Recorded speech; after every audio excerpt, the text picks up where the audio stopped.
በጣም ደስ ብሎኛል። የዛሬ 2 አመት በፊት ወደ ሐረር ሸኝቻቸው የነበሩት ልጆቼ ያላንተኔ ያ አላህ ልጆቿ እንግዲህ እናታቸውን ሲመለከቱ ይሄን እግር ጣይና ሌላ እግር ግዢ ብለዋታል። እጅግ በጣም እንግዲህ ልብ ኮንትራቴን ጨርሼ ሀገሬ ገብቼ እመለሳለሁ ብለሽ ለማዳምሽ መናገርሽ ጥሩ ሆኖ ሳለ ግን አረቦቹ ብልጥ ሆነዋል። ተከታትለሽ ማለት ያለብሽ ነገር ልንገርሽ። አረብ ሀገር ያላችሁ በተለይ እንደዚች ልጅ መሆን አለባችሁ።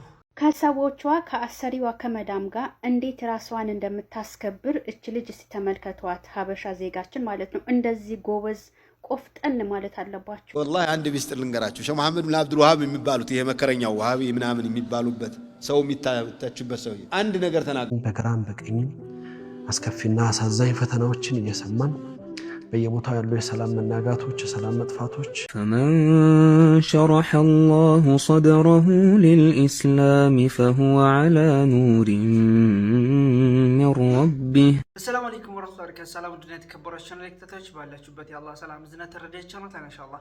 ዛሬም ከምን የተመለከታችሁት አነጋገር የተወደዱ የተመረጡ እንዲሁም ደግሞ እስላማዊ ቪዲዮ አሉ ኢንሻአላህ። እነዚህ ቪዲዮዎች በጋራ እንመለከታለን። ከእናንተ የሚጠበቀው ቻናል አዲስ ከሆናችሁ ሰብስክራይብ በማድረግ ላይክ እያደረጋችሁ ሀሳባችሁ ስጡበት ማለት ነው።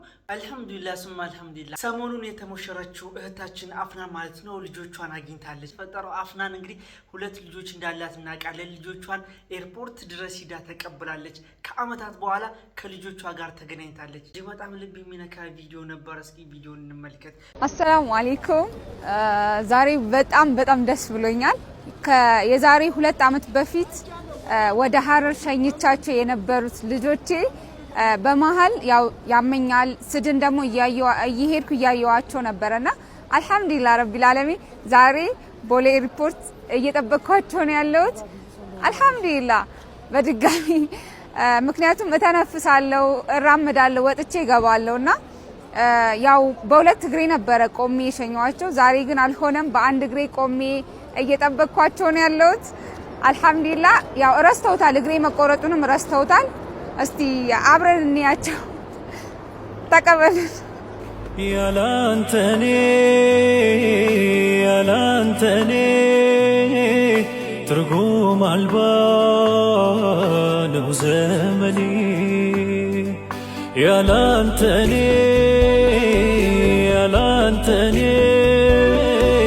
ትርጉም አልባ ነው ዘመኔ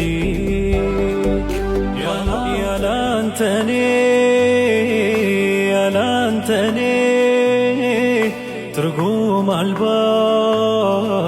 ነው ዘመኔ ያላንተኔ ምን እንዳይ ታውቃለህ?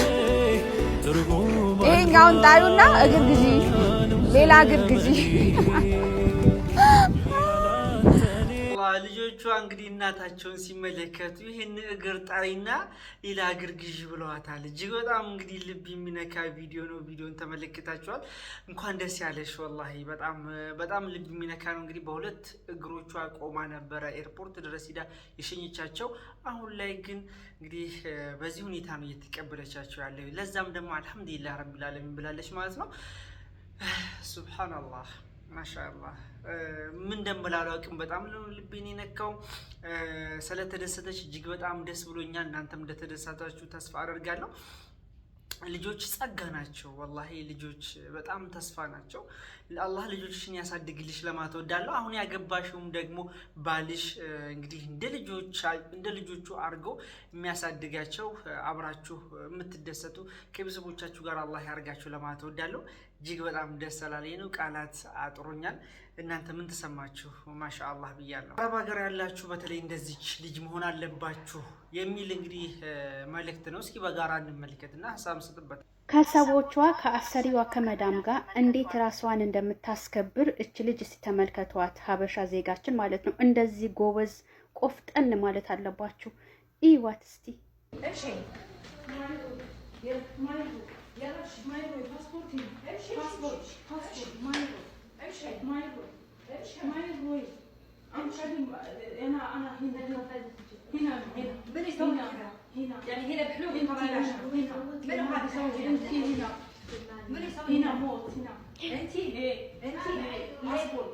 امشي قدامي امشي قدامي باسبور امشي قدامي امشي اجيب بوليس امشي امشي امشي لا كلم فايز الحين فراج يجي دقت امشي امشي كله جيبي امشي فايز فراج كله بوليس كله جيبي اجيبهم كلهم الو عيط تقول لو تذبحيني لو تغوريني ما اطلع الا بالاسبوع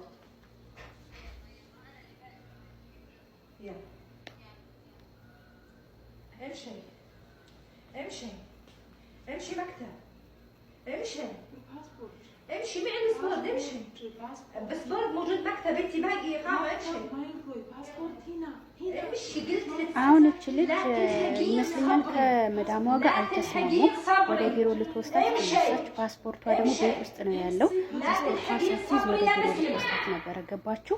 አስቡት። እዛ ከሄደች በኋላ ፓስፖርቷ ሴትዋ ጋር ከሆነ ቢሮዎቹ ወይ መልሰው እዛ ቤት ያመጧታል። ሌላ ቦታ ለመግባት ሌላ ቦታ ስራ ለማስገባት ደግሞ ኤጀንሲዎቹ ግዴታ ፓስፖርት ያስፈልጋል። ሴትዋ በዛ ልትበቀላት ትችላለች። ፓስፖርት አልሰጥም ወይም ደግሞ ብዙ ብር ከፈይኝ ልትላት ትችላለች። ልጅቷ ግን ጀግና ስለሆነች ጎበዝ ስለሆነች ፓስፖርቴ እዚህ ቤት ውስጥ ነው፣ ፓስፖርቴን ሳታመጪ ቢሮ አልሄድም አለቻት። በቃ እንደዚህ ቆፍጠን በሉ፣ ለመብታችሁ ለግዴታችሁን እንደዚህ ያስከብሩ። አንዳንዶቻችሁ እኮ ማለት ነው በቃ እኔ እንዴት ብዬ በቃ ምን ብዬ ላውራ? እየመጣችሁ እዚህ ቲክቶክ ላይ ቪዲዮ ስሩልን፣ ዘይትዮ ይዙዩ። ቢያንስ ጥረት አድርጉ። ሀታ ብዙ ፎሎወር ኖሯችሁ ራሱ ቪው ኖሯችሁ ራሱ ለራሳችሁ ለመብታችሁ ራሱ የሆነ ችግር ላይ እንኳን ሆናችሁ ቪዲዮ ሳትሰሩ ትመጡና ቪዲዮ ስሩልን ብላችሁ ሀታ ስልካችሁ ላይ እንኳን ቪዲዮ ራሳችሁ ሳታደርጉ ሰውን የምትጠይቋላችሁ። እና አረብ ሀገር ላይ ጎበዝ ከሆናችሁ ጠንካራ ከሆናችሁ ራሳችሁን በምንም የምታስከብሩ ከሆነ አረቦች ወላሂ ያከብሯቸዋል። አያችሁ አይደለ? ሴትዮዋ ትዕግስቴን እያስጨረስሽ ነው አለቻት ማለት ነው። እና ፓስፖርቷን ሳትይዝ ከሄደች የሚመጣውን ችግር ታውቃለች። አያችሁ ገና አረብኛ እንኳን ሳትችል ልጅቷ እንዴት ጎበዝ እንደሆነች ማለት ነው። በቃ እንደዚህ ጎበዝ መሆን አለባቸው አረብ ሀገር ላይ። ቪዲዮን ተመልክተናል። ምን ትላላችሁ? እንግዲህ እኔ ጥሩ ጎንም አለው እንደኔ ሀሳብ ማለት ነው፣ መጥፎ ጎንም አለው ብዬ አምናለሁ። እቺ አረብ የሆነች ሩህሩ ስለሆነች ነው እንጂ ክፋት ያሰበ አረብ ቢሆን እቺ ልጅ እንደፈለገች ማድረግ ትችል ነበረ። እና መብታችን እናስከብራለን እየተባለ መብታችሁ ማስከበር እጅግ በጣም የሚወደድ ትልቅ ነገር ነው። ቆፍጠን ስትሉ ነገራቶች ይስተካከላሉ። አብዛኛ ጊዜ መወሰን ባለባችሁ ሰዓት ስወስኑ ማለት ነው። ነገር ግን እንደዚህ ደግሞ ላፊ ደፈር ስንልም ደግሞ ችግር ይመጣብናል። ከዚህ ሴት ጋር መቀጠል አንችልም። ኢቭን በሆነ ጉዳይ ብንስማማ ራሱ ለመበቀል ነው ሁሉ የምታስበው ማለት ነው ይመስለኛል። እናንተ በዚህ ጉዳይ ላይ ምን ትላላችሁ? እና ብቻ ነገራቶችን በጥሩ መንገድ ለመፍታት ብንሞክር የተሻለ ነው ብዬ አስባለሁ። በዚህ መልኩም እንደዚህም አንዳንድ የሚሄድ አስፈላጊ ነው። እንደገና ደግሞ ላፊ ስናገርም ደግሞ የማይሆን ነገር ውስጥ እንገባለን፣ ችግር ውስጥ እንገባለን። በተረፈ ግን አላህ ይጠብቀን ለማለት እወዳለሁ። ሁላችሁም ጥሩ ነገር ይግጠማችሁ። በተለይ አረብ ሀገር ላይ ብዙ ነገር ነው የምንመለከተው። በአረቦች መበደር ቤት ውስጥ ብዙ ነገር እንትን ማለት። ከዚህ ጋር ተያይዞ አንድ ቪዲዮ እንመልከት። እንዳውም አንድ እህታችን ምን ትላለች? አረቦች ብልጥ ሆነዋል ወገን ትላለች። እና ኮንትራቴን ጨርሼ ሀገሬ ገብቼ እመለሳለሁ ብለሽ ለማዳመሽ መናገርሽ ጥሩ ሆኖ ሳለ ግን አረቦቹ ብልጥ ሆነዋል ተከታትለሽ ማለት ያለብሽን ነገር ልንገርሽ። ሀገሬ ገብቼ እመለሳለሁ ስትያት ተከታትለሽ ማለት ያለብሽን ነገር ልንገርሽ። አረቦቹ አሁን አብዛኛዎቹ ሸቃሊቶች እየሄዱ እየተመለሱላቸው አይደለም፣ አውቀው ነው የሚሉት። ማዳሞች ብዙ ማዳሞች እያመኑ አይደለም። ሲሸኙሽ ወደ ሀገር ቤት ሲሸኙሽ ድጋሚ እንዳትመለሽ አርግተው ነው ስራ የሚያሰሩሽ። ልክ በቃ አልመለስም እንዳልሻቸው እመለሳለሁ ያልሻቸው ሁላ አይመስልም ሲያሰሩሽ ማለት ነው። እማትመለሽ አርግተው ነው የሚያሰሩሽ። ፎቅ ታህት ሁሉንም ነው በቃ ስቅይት ታርግታ ነው የምትልቅሽ። አትመለስም ብላ ስለምታስብ ማለት ነው። አትመለስም ከተመለሰች ማሻላ፣ ካልተመለሰች ግን የራሷ ጉዳይ ብላ ስለምታስብ ታሰራሻለች። ስለዚህ ከዚህ ጋር ተካትላችሁ ማለት ያለባችሁ ነገር ሄጂ እመለሳለሁ ግን ደሞዝ ጨምሪልኝ ስንት ስትልሽ ሳታበዥባት ማለት ነው። ከ2 እስከ 300 ከዛ አትብለጪ። ከ2 እስከ 300 ትጨምሪልኛለሽ። ዩኒፎርም ለምትለብሽ ከሆነ ደግሞ ዩኒፎርም አሁን ገዲም ይሄ አሁን ድሮዎችን ትቀይሪልኛለሽ። አውቀሽ ማሳመን አለብሽ። ያለበለዚያ አፈር ደቺሽን ነው የምታበላሽ። አፈር ደቺሽን ነው የምትበዩ። ብልት አርግታሽ ነው የምትልክሽ። ማይታጠብ ነገር የለም። ማይታጠብ ግድግዳ፣ ጣራ፣ ሁሉም ነገር ይታል። ይኸውልሽ ወገብሽን ቆመጥ 2 ዓመት ያልተቆመጠ ወገብ ልትሄጂ 2 ወር ሲቀርሽ ቆምጣ ነው የምትልክሽ። ለዛ ይኸውላችሁ ደሞዝ ትጨምሪያለሽ 200 የ300 300 ጨምሪ፣ ካሌለሽ ደግሞ 200 ትጨምሪልኛለሽ። ደስ ይላታል። ሌላ ሻቃሊት ከምታመጣ አንቺ ብትመጪ ይሻላታል ከምንም በላይ ማለት ነው። ስለዚህ ትጨምርልሻለች። እሺ ነው የምትደስ ይላታል።